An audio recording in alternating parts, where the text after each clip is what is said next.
Ordinary city buses are rarely objects of excitement. They can be seen almost everywhere and usually do not stand out. What can make them interesting is that, unlike tram tracks or metro tunnels that will probably forever remain where they are, a bus network can be rebuilt almost overnight, quickly adapting to the rapidly changing world. Here is a story of one of the best designed systems in the world, the Orthogonal Bus Network in Barcelona, Spain, launched in 2012, but beautifully intertwined with the 160-year-old ingenious plan of this marvelous city. Such a complimentary tone always makes me wonder, is your wanted bus system really that marvelous? So while the voice behind the frame is theorizing, let's conduct a little experiment. So, we have a bus stop with a bus arriving in 4 minutes, which is half the service interval. We have a car parked in a garage across the street, and I also have my bike. Let's make a simple trip to, say, the Barcelona Design Museum a few kilometers down the street, and see which mode of transportation is really the fastest.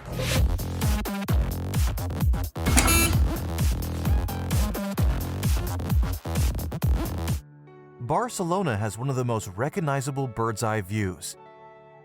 Seeing its iconic city blocks, equally chamfered on each street corner, immediately lets us know where we are. This and many other design decisions are a product of the genius Ildefons Cerdà, a Catalan engineer who, having worked out a development plan for his motherland's capital, created the modern urban design as a scientific discipline. Cerdà presented his work in 1859, 5 years after medieval fortress walls that were imprisoning the cramped and crowded Barcelona were finally demolished. He proposed to extend the city with a grid of equally sized square blocks, with buildings constructed in a way that ensured the presence of the sunlight and flow-through ventilation in each and every apartment. Unusually wide for the time, streets provided a space for placing water pipes, sewage, gas and other communications, street lighting, greenery, 2 sidewalks, and a carriageway, which was supposed to be divided for different types of vehicles. Cerdà was truly a visionary, and while in 1859, cities did not know any other means of transportation besides horse carriages, he spoke of personal steam locomotives that would be cruising the streets. Allowing these domesticated and urbanized locomotives to make smooth turns and temporary stops was one of the reasons Barcelona city blocks were chamfered. 160 years later, these convenient corners are still used by cyclists who want to turn left from the dedicated right lane, and fulfilling the will of the great Ildefons Cerdà by long and difficult to maneuver articulated buses.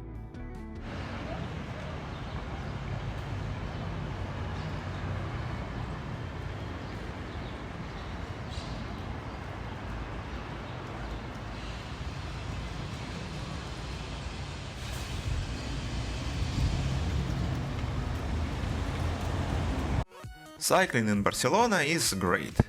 A year-round cycling season is one of the main reasons I work so hard to be allowed to live here. The city's bicycle infrastructure is quite peculiar. They're not just copying Copenhagen or Amsterdam, but rather trying to do things their own way, and to my taste, they succeed. I easily overtake the bus, which is trudging very slowly, thundering on a rigid suspension of the articulated unit.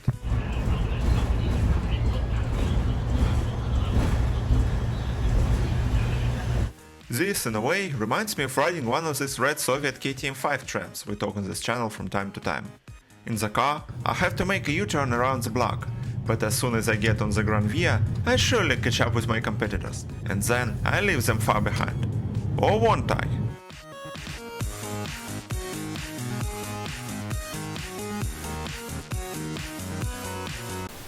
Before the redesign, the Barcelona Bus Network consisted of historically formed routes, many of which dated back to the old tram lines that were superseded by buses in the 60s and 70s.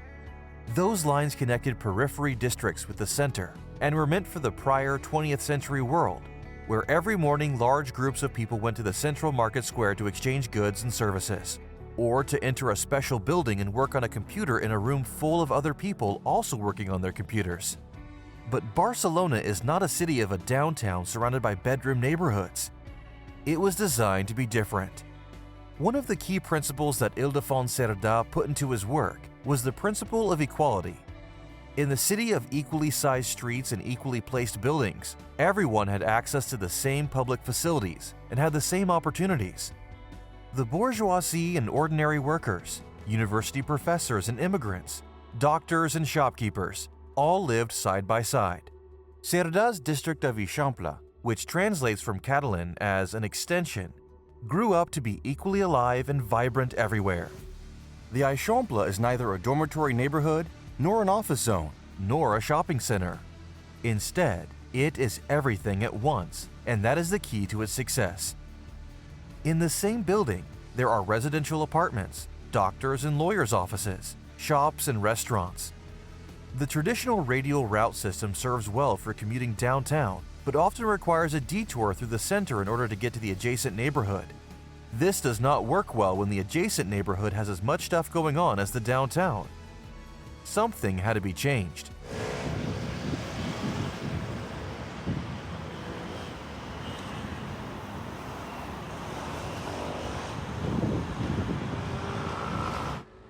Seven and a half minutes past the start, me, a cyclist, is already passing through the Tetuan Square, which is about 2/3 of the way. Meanwhile, me, a transit user, only managed to wait for the bus and ride it for 6 blocks. I suppose the gap will narrow, as the bus has gained speed and is now going pretty smoothly, peaking at 40 km per hour. The car is far behind, it was only able to leave the underground parking and is just now passing by the initial bus stop. Now it all depends on the traffic and how hard will it be to park. It is mathematically proven that the best bus network for a city with many activity centers, where people might need to go from anywhere to anywhere, is a grid.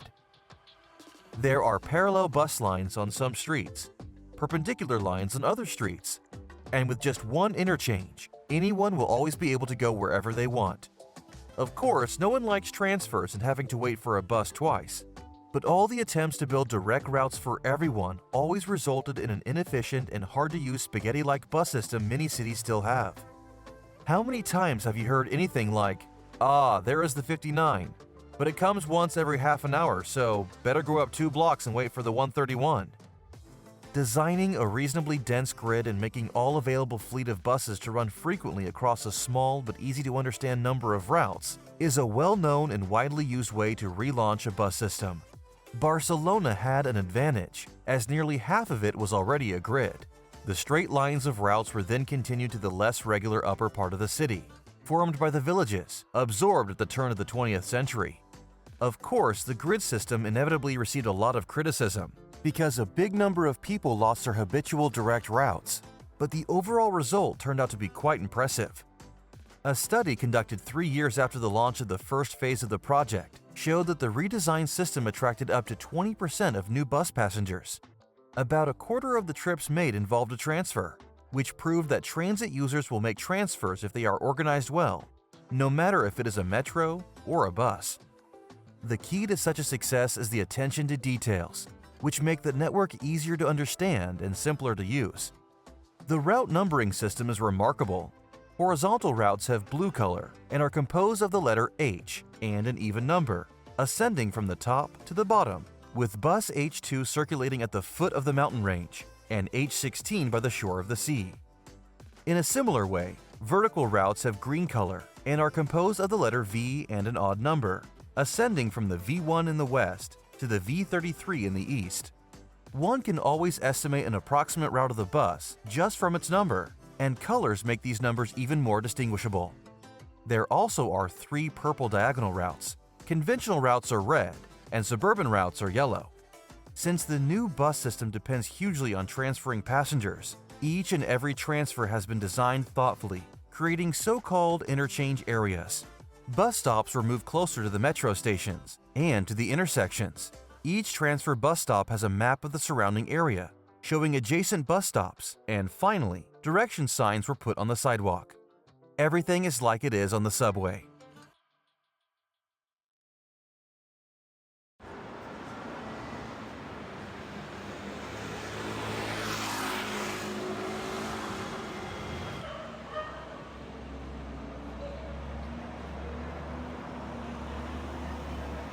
Driving in Barcelona is also great. The streets are wide and there is cheap parking everywhere. Little to no traffic jams. Cruising through this beautiful green avenue is truly a pleasure. Cities should not encourage driving, it is bad for an infinite amount of reasons. But here we are, with the largest amount of cars per square kilometer in Europe and astonishing levels of noise pollution. Cycling in this atmosphere, for me, always ends up with a Need for Speed Most Wanted soundtrack playing, at an absolutely indecent look on arrival.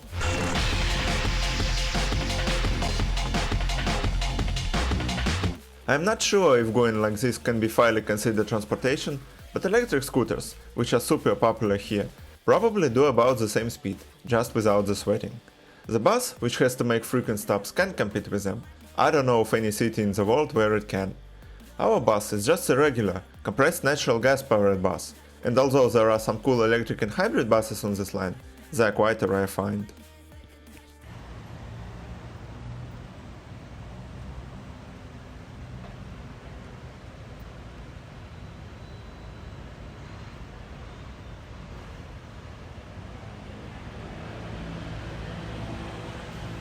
The Orthogonal Bus Network is not the only bus system in Barcelona. There still are a number of legacy routes preserved, serving existing high demand across established transport corridors, or just defended by the local neighborhood communities. The latter often have ridiculous service intervals, like once every 35 minutes, and, being indistinguishable from normal buses, act like bait for the unlucky passengers, attracted by a sweet direct route. The bus, which presumably would go to the heart of the city, the Plaza Catalunya, will bring a hapless tourist to the quiet residential district, because, read carefully, it says Plaza Catalana, which is a completely different place. Many of such districts that were either built centuries ago and just can't fit big buses, or are up in the hills and have curvy, steep, and irregular streets, are served by Bus del Barri, or Bus of the Neighborhood, which allows residents to both connect to the different parts of their area and to transfer to the big bus or metro. At night, the city's bus network changes completely, and instead of this new-fashioned grid, it goes back to the good old radial scheme, with all the buses meeting in the center square every half an hour, still allowing passengers to go from anywhere to anywhere using just a single transfer, albeit with an overrun. It's fascinating to see how two radically different systems coexist, and how the shape of the transport network changes depending on the volume of the demand.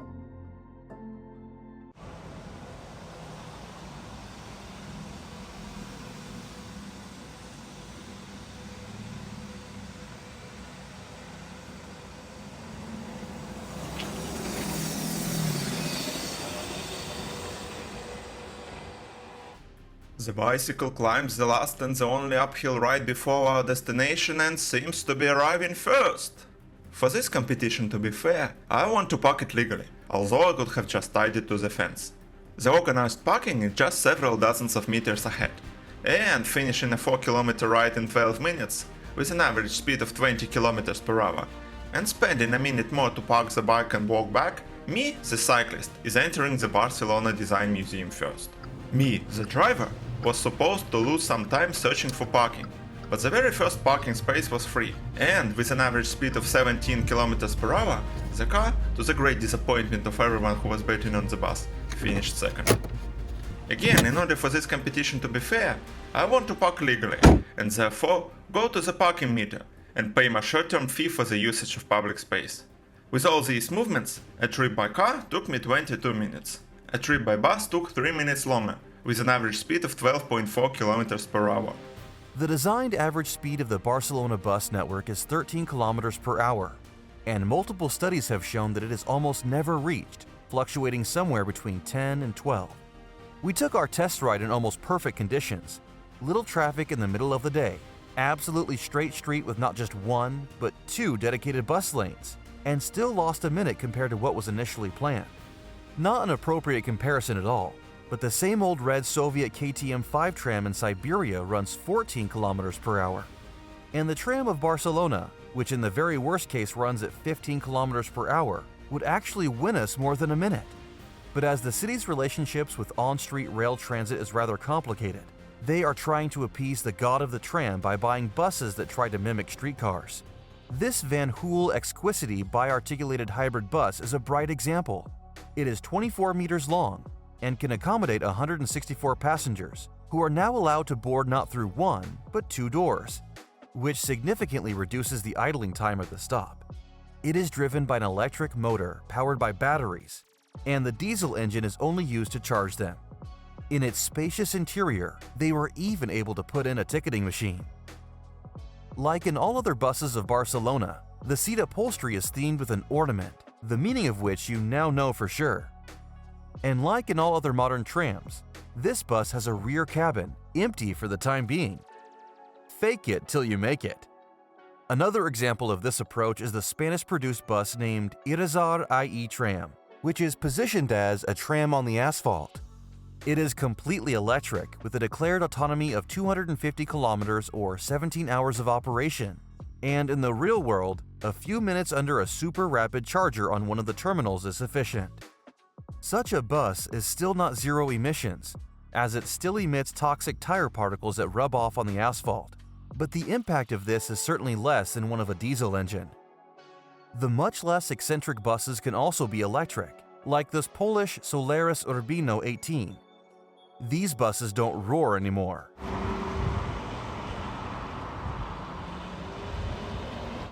Eliminating much of the acoustic pollution.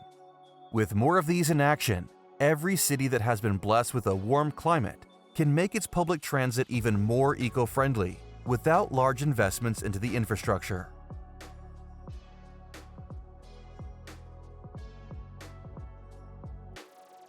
Which one did you like the most?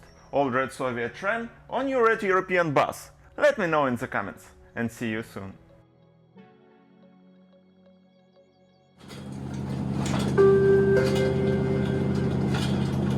Propera parada. Metro Tetuan. Àrea d'intercanvi Plaça Tetuan.